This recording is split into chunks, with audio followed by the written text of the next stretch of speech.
So today we have to start with the xylem, and xylem is the part of complex permanent tissue. Okay, so we had seen that permanent tissue was divided into two categories: simple permanent tissue and complex permanent tissue. So the complex permanent tissue, why it is known as complex permanent tissue? Because it is made up of structurally and functionally different types of cells. In the previous types of permanent tissue, what we have seen, that the cells were structurally same and functionally same. But it is the complex permanent tissue, it means the cells will be structurally and functionally different types of cells. So it will be made up of different types of cells which will differ in their structure as well as their function. So one of the type of complex permanent tissue is xylem, and xylem is the dead complex permanent tissue. We will see why xylem is the dead complex permanent tissue. So before starting, we must know the literal meaning of xylem. So xylem is derived from a Latin term xylo, and xylo it means wood. And why it is known as xylem? Because as the xylem gets older, if this is the stem and xylem is towards the center of the stem and phloem is towards the periphery of the stem, okay, so as the xylem will become older, it will stop the function of carrying water and mineral, and it will turn into wood. Okay, so this xylem will turn into wood, forming an annual ring-like structure. And with the help of this counting of annual rings, we can know the age of the plant. And that branch in which we study about the age of the plant is known as dendrochronology. Okay, dendrochronology. So the older xylem will turn into wood, that is the annual xylem rings, and by counting the annual xylem rings, we can know the age of the wood. And this branch of biology in which we study of the age of the wood is known as dendrochronology. Okay, dendro it means wood, chrono it means age, logy it means to study. So study of all these terms are together. Okay, dendrochronology. So that is why this complex permanent tissue is known as xylem. Now why it is known as dead? Let's see. So this complex permanent tissue xylem is known as a dead complex permanent tissue because it is composed of 4 different types of cells: xylem vessels, xylem tracheids, xylem fibers, and xylem parenchyma. And out of these 4, 3 are dead.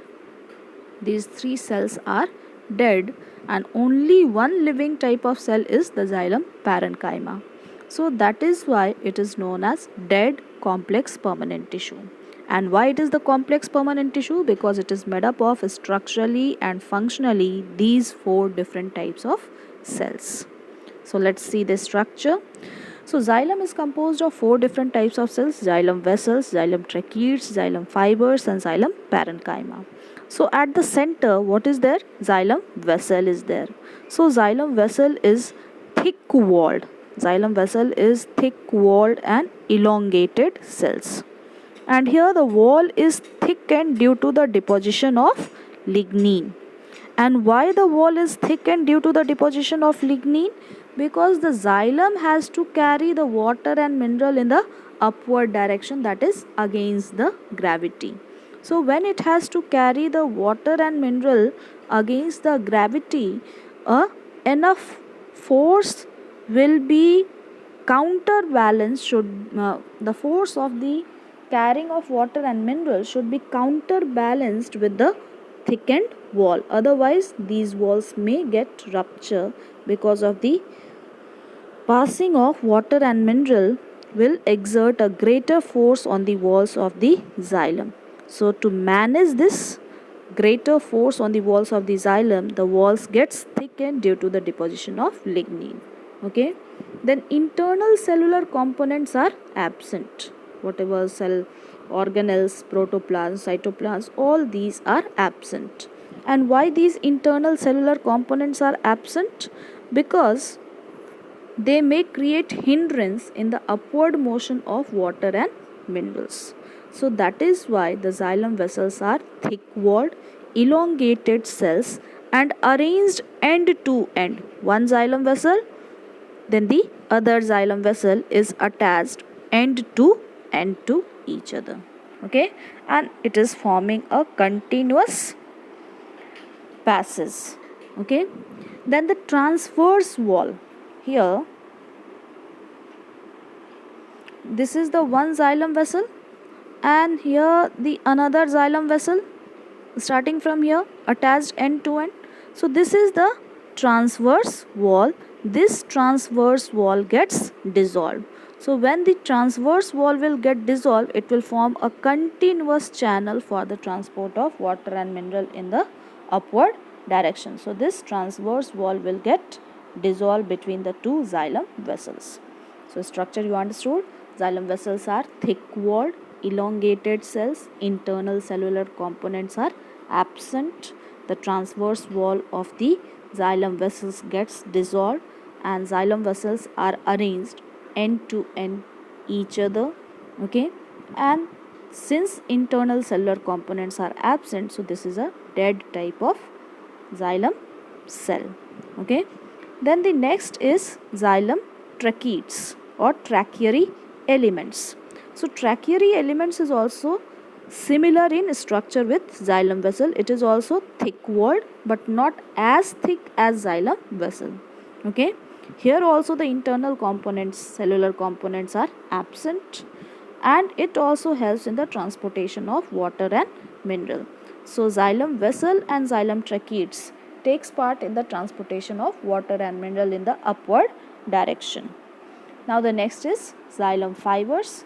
Xylem fibers are also thick-walled but less than the xylem vessels and the tracheids.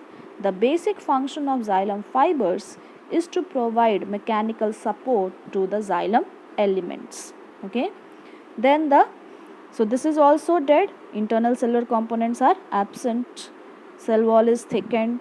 This is also dead. This is also dead. Now the xylem parenchyma. As you know, the parenchyma has larger vacuoles, and when it has larger vacuoles, it will store food and water.